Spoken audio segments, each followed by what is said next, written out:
আপনারা দেখছেন GM TV Bangla. Singer Angaria Delwar হোসেনের ছেলে শাওনের ডিশ ও ওয়াইফাই লাইনে কর্মরত মেহেদি হাসান আজ সকালে ঘোনাপাড়া হাসপাতাল এর দক্ষিণ পাশে কাজ করতে গিয়ে বিদ্যুৎ লাইনের শক খেয়ে গাছের সাথে অজ্ঞান হয়ে ঝুলেছিল। দিন দুপুরে রাস্তার পাশে এমন দৃশ্য দেখে প্রত্যক্ষদর্শীরা কান্নাকাটি করে কাছের ফায়ার সার্ভিসে সংবাদ দিয়ে মুহূর্তের মধ্যে উদ্ধার করে হাসপাতালে প্রেরণ করেন। হাসপাতালের আবাসিক কর্মকর্তা ডক্টর হাফিজুর রহমান সহ সকলে উপস্থিত হয়ে তাকে চিকিৎসা দিয়ে ঢাকা সোহরাওয়ার্দী হাসপাতালে প্রেরণ করেছে।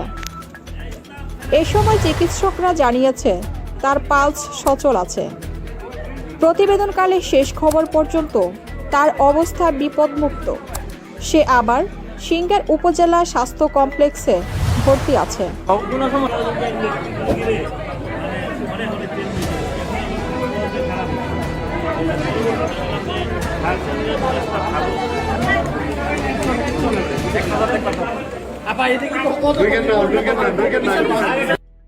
কে বলেছে দেখছেন আপনি?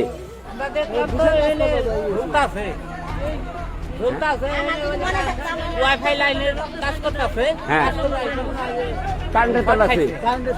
প্রথম দেখছে হলো টাকালা হ্যাঁ দাঁড়ানো ওর চিল্লানি শুই না, পরে এদিকে তাকাই দেখি ঝুলান হয়েছে, পরে চিল্লা চিল্লি করলাম, মানুষ আসে নাই, ঠিক আছে। হাই পরে আস্তে আস্তে জানি নিচের লোক আছে। শর্ট সার্কিটে ঝুলা ছিল, এখন হসপিটালে নিয়ে গেছে, দেখা যাবে নিয়ে আল্লাহ তাআলা কি করে। কই করে কই হ্যাঁ, আমি এই যে বাসায় আমার খালাতো বোন, হ্যাঁ আমি আসছি, আইসা ওর চললো, এই জায়গায় চললো, চলে বেল বাঁধলো, বাঁধার পরে ওর এই যে মনে করেন আপনি চুমুক ধরে ফেলাইলো, হ্যাঁ চুমুক দিয়া ওরা ধরে ফেললো আপনার নিচে নিচে দেখছেন? চোখে।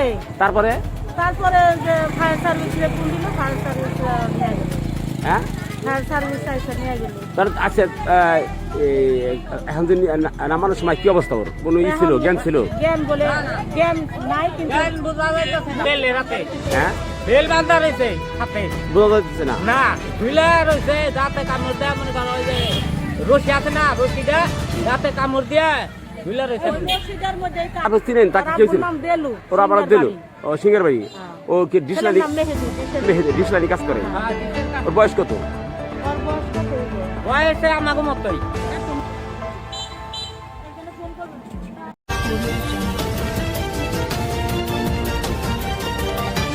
আপনারা দেখছেন জিএম টিভি বাংলা।